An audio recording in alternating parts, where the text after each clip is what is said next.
Iran અને અમેરિકાના યુદ્ધને કારણે આપણા ઘરમાં આવતો જે સિલિન્ડર છે એ બંધ થઈ જવાનો છે કે પછી પેટ્રોલ ડીઝલના ભાવ આસમાને પહોંચી જવાના છે કે પછી આપણને પાણી મળતું બંધ થઈ જવાનું છે? આ બધા જ પ્રશ્ન કદાચ અત્યારે તમારા મનમાં હશે, પણ તો આ બધા જ પ્રશ્નોના જવાબ જો તમારે જોતા હોય ને તો ધ્યાનથી સાંભળજો. હું તમને એક વાત કહું.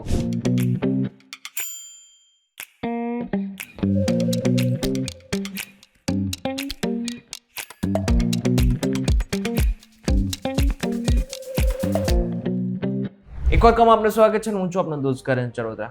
આમ જોવા જાય ને તો ફેબ્રુઆરીના અંત સુધીમાં ઈરાન અને અમેરિકાનું યુદ્ધ ખૂબ જ વધારે પ્રમાણમાં વણસી ચૂકેલું હતું, જેને જ કારણે ક્રૂડ ઓઇલના ભાવ સતત વધ્યા, જેમાં ખાસ કરીને જે $70 પ્રતિ બેરલ ક્રૂડ ઓઇલ હતું ને એ $100 પ્રતિ બેરલ સુધી પહોંચી ગયું. પરંતુ માર્ચ આવતા એમાં પણ વધારો થયો અને $119 પ્રતિ બેરલ સુધી પહોંચી ગયું. હવે આની પાછળનું કારણ બહુ જ સીધું છે, કારણ કે જેટલું પણ ક્રૂડ ઓઇલ આવે છે એમાંથી 20% ક્રૂડ ઓઇલ હોય છે એ ઈરાન પાસેનું એક સ્ટેટ ઓફ હોર્મુઝ જે જગ્યા છે ત્યાંથી પસાર થાય છે, અને તેને જ કારણે એ બંધ થવાના કારણે પણ આ બધા જ ભાવ વધી ચૂકેલા છે. હવે ભારતની વાત તો આગળ કરીશું, પરંતુ એની પહેલા તમને પાકિસ્તાન અને બાંગ્લાદેશમાં શું સ્થિતિ ઉત્પન્ન થયેલી છે ને એની વાત કરી દઉં. પાકિસ્તાનમાં અત્યારે જે ભાવ વધ્યા છે ને એ કદાચ તમે સાંભળશો તો ચોંકી જશો. 6 માર્ચ 2026 રોજ પાકિસ્તાન સરકારે પેટ્રોલ અને ડીઝલના ભાવમાં લગભગ 20% વધારો કરી નાખ્યો. તે બાદ પેટ્રોલનો ભાવ લગભગ $321 પ્રતિ લીટર અને ડીઝલનો ભાવ $335 પ્રતિ લીટર સુધી પહોંચી ગયો છે. એક તો ત્યાંની સરકાર ઓલરેડી ભૂખમરામાં જીવી રહી છે, એમાં હવે આ બીજો મોટો ડામ છે.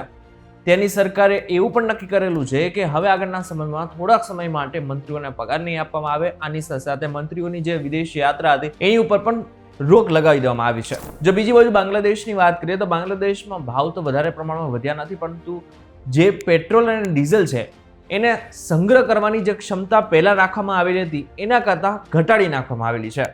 એટલે કે કોઈ પણ વ્યક્તિને વધારે પ્રમાણમાં પેટ્રોલ કે ડીઝલ નહીં આપવામાં આવે. હવે વાત કરી લઈએ ભારતની.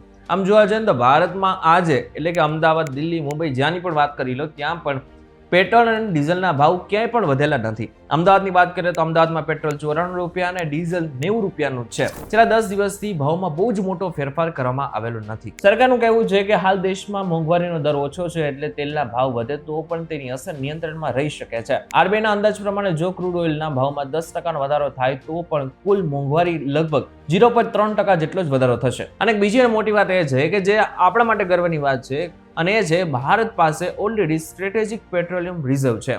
એનો મતલબ એમ થયો કે આપણી પાસે પેટ્રોલિયમનો જથ્થો ઓલરેડી રિઝર્વ રાખેલો છે, જે 7 થી 8 અઠવાડિયા સુધી આરામથી ચાલી શકે એવો છે. બીજી મહત્વની વાત એ છે કે ભારત માત્ર મધ્ય પૂર્વ પર નિર્ભર નથી. ભારત ઘણા દેશોમાંથી તેલ આયાત કરે છે. હવે વાત કરી લે એલપીજી ગેસની. આપણા બધાના ઘરમાં જે ગેસ આવે છે, સિલિન્ડર આવે છે, એને આમ સામાન્ય ભાષામાં એલપીજી ગેસ કહેવામાં આવે છે. 14.2 કિલોના સિલિન્ડરમાં લગભગ $60 વધારો કર્યો. એટલું જ નહીં, સરકારે સિલિન્ડર બુકિંગના નિયમોમાં પણ ફેરફાર કર્યો.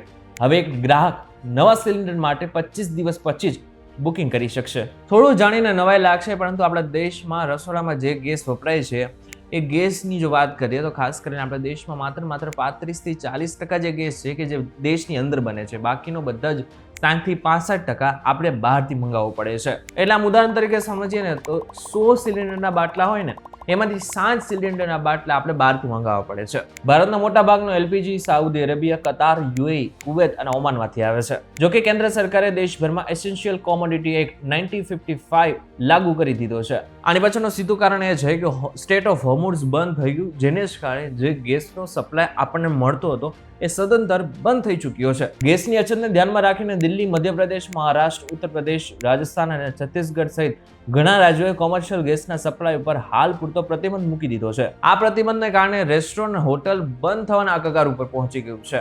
મહત્વની વાત તો એ છે કે ઘરમાં જે ગેસ વપરાય છે એમાં કોઈ પણ પ્રકારની અછત જોવા નથી મળેલી. કોમોડિટી એક્ટ લાગુ થઈ ગયો છે. આ બાદ 4 કેટેગરીમાં ગેસ વેચવામાં આવશે. પહેલી કેટેગરી, આમાં તમારા ઘરનો રસોઈ ગેસ એટલે કે એલપીજી અને વાહનોમાં ભરાતી સીએનજી આવે છે, તેમને પહેલાની જેમ જ સંપૂર્ણ ગેસ મળતો રહેશે. બીજી કેટેગરી છે જેની અંદર ખાતર બનાવતી ફેક્ટરીઓને લગભગ 70% ગેસ આપવામાં આવશે. બસ તેમને એ સાબિત કરવું પડશે કે ગેસનો ઉપયોગ ખાતર બનાવવા માટે જ થાય છે ને. ત્રીજી કેટેગરી મોટા ઉદ્યોગો, નેશનલ ગ્રીડ સાથે જોડાયેલી ચાની ફેક્ટરીઓ અને અન્ય મોટા ઉદ્યોગોને તેમની જરૂરિયાત મુજબ લગભગ 80% ગેસ મળશે. અને ચોથી કેટેગરી છે નાના વ્યવસાયો અને હોટલ. શહેરોના ગેસ નેટવર્ક સાથે જોડાયેલા નાના કારખાનાઓ, હોટલ અને રેસ્ટોરન્ટને લગભગ તેમની જૂની ખપત મુજબ લગભગ 80% ગેસ આપવામાં આવશે. બીજી બાજુ હજી એક ચર્ચા ચાલી રહી છે કે આનાથી શું આપણા દેશમાં પાણીની કોઈ અછત થઈ જશે? તો આપણે પાણી ક્યાંય બહારથી મંગાવતા નથી અને પાણી આપણા દેશમાં જ છે, એટલા માટે થઈને પાણીની કોઈ પણ જાતની કોઈ જ ઉણપ નથી, ન તો અછત છે. હવે જો આગળના સમયમાં યુદ્ધ ચાલશે તો શું શું પરિસ્થિતિ ઉત્પન્ન થઈ શકે છે? સૌથી પહેલું, જો યુદ્ધ ટૂંક સમયમાં પતી જશે ને તો તેલના ભાવ ફરીથી એકવાર જેવા હતા એવા જ થઈ જશે.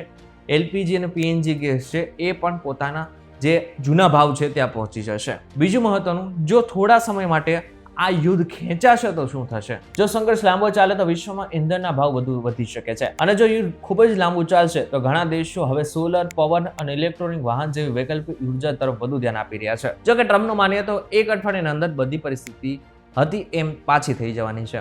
જો કે હવે આ સાચું કેટલું બોલી રહ્યા છે એમના ઉપર તો લગભગ હવે કોઈને ભરોસો રહ્યો નથી, પરંતુ આગળના સમયમાં શું થશે એના ઉપર સૌ કોઈની નજર છે. પરંતુ સારી વાત એ છે આપણા દેશની અંદર પેટ્રોલનો જથ્થો ખૂબ મોટા પ્રમાણમાં છે અને એને જ કારણે આગળના સમયમાં આપણે પેટ્રોલ કે ડીઝલની કોઈ પણ પ્રકારની અછત સર્જાય તેવી શક્યતાઓ હાલ પૂરતી નથી દેખાઈ રહી. અને ખાસ કરીને માત્ર આપણે મધ્ય પૂર્વ ઉપર જ નિર્ભર નથી રહેલા, એટલા માટે થઈને પણ ખાસ કરીને આગળના સમયમાં આપણને પેટ્રોલ અને ડીઝલને લઈને આપણે કોઈ પણ પ્રકારની અછત મહેસૂસ નથી થવાની.